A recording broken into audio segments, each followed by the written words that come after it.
The W.F. Kumuyi Classics.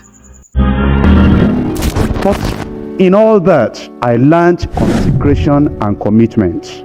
Then I went to Mayflower School. In Mayflower School, because we were the second set, the first set started in 1956. We came in 1957. When we came in, no dormitory. When we came in, we didn't have all the things that we needed.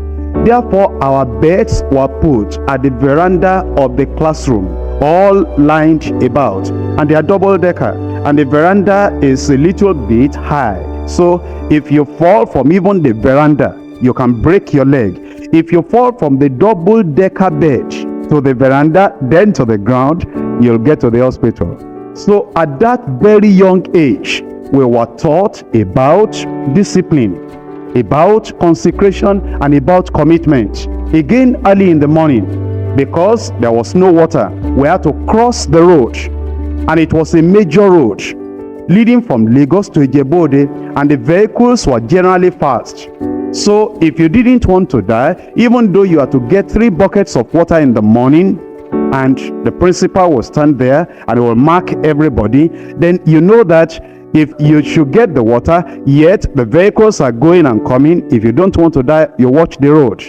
If you die, the principal will just write to your parents, "We're sorry, an accident happened," and this and that. So the school had nothing to lose. Therefore, you had to watch your life, watch the work you're doing, watch your studies as well. I remember quite well now some teachers that didn't stay long at school because we had co-educational school. And if teachers did anything with the girls in the school, that means that your appointment is terminated. The Western region that time could not say anything and say that our school will keep a teacher that had not even immoral affair later discovered in that student's letter written by a teacher. The very next day, you have gone. So from early childhood, I learned that if you committed sin, you lose your job. So now that when I now came to church, I got converted, they talked about backsliding. When you backslide, they get your name out of the book of life. I knew that. I knew that when you committed adultery or fornication, you got out of school the following day. Nothing will make you stay. And I remember the names of the teachers that didn't spend 3 years at school because of all those things that they did. Not only that, at school, we learned our normal lectures, but we were to build our dormitories where we will stay. Therefore, the block making machines were bought, and the employers in the school, those who are adults, they were not actually making the blocks. We were supposed to make the blocks, and by number. So I knew about accountability on time as a little child, because all the Form 1 students, before this particular time, everyone must have carried these many blocks and then carried to another place where we're making the site. While we have the timetable from 8 o'clock in the morning till 2 o'clock in the afternoon. Now from 8 to 9, 10 students will go out and be helping. That means you missed the algebra class. When those 10 people finish, then they brush up immediately and come to the class. The next 10 people will go and join the bricklayers, because while the classroom work is going, the building is also going on. So at a very early age, we learned about hard work. Not only that, in our school, at the weekend, we had magazine.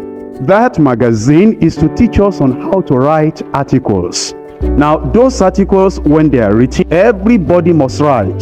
Then we have editor, we have assistant editor, we have pen man. So when we write all those articles, they might choose you for this week that you are the pen man. And so you must copy all the articles. Then the editors will get through everything. At the weekend, the principal will read through everything, correct all the English. Monday morning, we are at the assembly. He'll bring the magazine of class 1 out and then read everything, all the things that are wrong. That's the time we knew about libel, because sometimes we wrote some articles that gave out a wrong information. We said we paid this school fees and this is what we're doing. We're doing all the building. So I will read everything. Then at the assembly, he will analyze that article. he will say, when you pass out of school, if you write this article for Daily Times, then this is what they will do to you. He'll bring that student out so that you don't make this mistake later in life. You are beaten. The editor that wrote that article, if you did that in Daily Times, this is what they will do for you. That editor will go in for it. The pen man is free because the pen man is under the authority and the supervision of the editor. So we learned that there is supervision. And because that is the editor that, passed that article in, the person that wrote and the editor got into trouble. Then we knew that if anything is wrong in the Daily Times, they will not take the printers, they will take editor, they will take writer. We learned that at school. So when you have gone through all that system, very hard life, we hardly had holidays. Now we had holidays, but then remember that we had farm plantation, rice, gari, yam, and a lot of things, cassava, in the school farm. If everybody went on holidays, who will be taking care of these things during the holidays? How about the harvesting?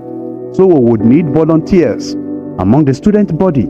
Apart from those volunteers, we who were teachers, because when I passed out in 1962, I became a teacher in the primary section. Classics. Some of us teachers will also have to wait during the holidays and supervise the students that volunteer to wait during the holidays. That has been life since I started schooling. Even the people, we had those bricklayers then. We know them because all of us students, we worked with them. We made the blocks together. We dug the foundations of all the dormitories together. We built our dormitories ourselves. We had carpentry society. We had horticultural society. We made all the flowers ourselves. And we made all those things ourselves. The electricity in the school, you would belong to either the barbing society or the art society or the horticultural society, apart from all that you are doing. Then after that, you go to the farm. And if you do not finish your assignment on the farm, the following day, 8 o'clock in the morning, Ty comes to your class and he says, senior prefect or class prefect, you didn't finish your job yesterday. Why? Now, he'll tell the teacher, I'm sorry, now you cannot continue with the subject. We went to the farm. Not that the teacher will pack his chalk and, duster and go to the staff room. He follows after us. We go and supervise. And the money we received in those days, because he'll tell you he wasn't getting money, Sheila the wife wasn't getting money, and he will tell you that this is how he is. He put everything on the table. If you wanted to check his bank account, he says this is it, and he's willing to serve this generation. So all the teachers, when he tells all the teachers that, I remember me after school start and we're teaching there, 10 pounds, 15 pounds. Now those other cooks that I talked about, if those of us who pass out of school start, if we're getting 10 pounds, those other people were lower. But then that means that we ate the same food. If the ogi was not well cooked, he will sit on the table and eat his own. If fly comes in, gets into your own food, and you bring it to Ty and you say, excuse me, sir, fly has gone into my food. Ty will say, bring it. Then he will give you his own. He will remove the fly and drink your ogi. And then therefore you will drink his own. And he had taught all the other teachers in the staff school that there should never be any riot in the school because of food. Therefore, I will eat. You teachers, whether the food is good or not, you won't die. You will eat. And his wife is European. And when you see a person having wife, European wife, eating that ogi with us, and when the akara is not well cooked, he will eat it with us. When there is fly, he removes it, and then he eats it and gives you his own plate. How can you riot? That's why they are consecrated. Now here we are today as Christians. We are working for the kingdom of God, and it's a lot to do. Maybe you have not worked for 4 years yet in the church and you are tired. I've talked to you about people that have no grace, no Bible, no Holy Ghost, no doctrine. 20 years have passed, they're still there. And when you leave, they pity you. I mean, if you're teaching in Mayflower and you left, it's like you are backsliding. It's like you don't have love for humanity. It's like you are a criminal. Even though we don't say it, but you'll be wondering that how could you leave? The policies of the school is the best you can get anywhere. Because those people that live in, we used to say that we are better than King's College because they spoon feed them, but we live a life of self-reliance. You build everything yourself. That's life. But then when they build everything for you with government money, we would even say that if they gave you, you should reject it because it will not develop you to manhood. You will not be a real human being. And once in a while, every time, from the youngest to the highest, we did marathon because we'll go from Ikene and go on the way to Ijebu-Ode, branch to Ileshan. Before you get to Rolu, you come back to Ikene, it's cross country. It's round like that, many kilometers, and tie himself with his stick. He will be running after us. Everybody will do it until you come. There were times we did it and we collapsed. They will pour water on us, we'll get up again. Because no vehicle will carry you. A particular day in the term is a day of self-reliance. When every one of us, that day there will be no cooking at school. Now you go to the farm. If you see palm kernels, you'll take it. If you see cassava, you can roast it. Anything you see, you can get. All through that day is a day of self-discipline and self-reliance. Nobody will cook for you.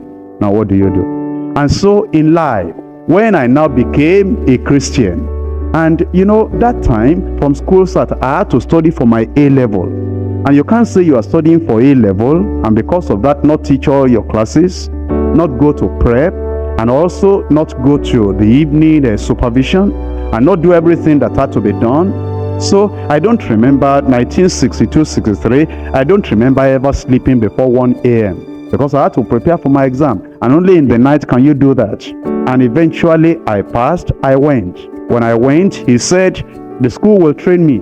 So I went to university. Now I was born again. But do you know that when I was born again, what they have taught us about accountability, that now you shouldn't ever get anything free, because Nigeria, people are cheap. They want cheap things. Never get anything free. If you get anything free, you are not living right. It was like you are committing sin. And we had been taught that all over. And so when they sponsored me, I was to come back and spend 5 years. Even though I was born again. When I came back and the university gave me scholarship to come and read PhD, I couldn't go. The 5 years, I wanted to serve them. Tai released me and he said, you can go, but I couldn't go because in your mind, you know you shouldn't get anything free. And I was a Christian then, and I sat 5 years before I now left. So when I became a Christian, and at the church, they will call everybody to come and carry something. That was my life. I didn't even know it was a special type of a church program. I thought everybody ought to be doing that. We built our dormitories in, the secondary school. Why don't we build our church ourselves now that we came to church? For me, it was normal. And when we came, that our own church overseer will also carry shovel and carry something. I didn't see that he was consecrating too much, because that's what our principal Tasholani did at school, that he will work with the students. So if general overseer is now working with members of the church, that's the normal thing. If he didn't, to me, that would be the strange thing. When I saw all those Sunday school teachers that they will, at Antony here, the Apostolic Faith, we took classes with Sunday school teachers and our pastors and overseer himself, and were cutting the road to make that road to the church over there. For me, that was the normal thing. I didn't feel that anybody should complain, because in secondary school, that's what we were doing, even as unbelievers. So to do it now in the church, I didn't even know it was consecration, because now we had got to the level that before I will call anything consecration, it may mean that they stone me and I die, and then I rise up again to do the work. I'll count that as consecration. The WF Kumuyi Classics.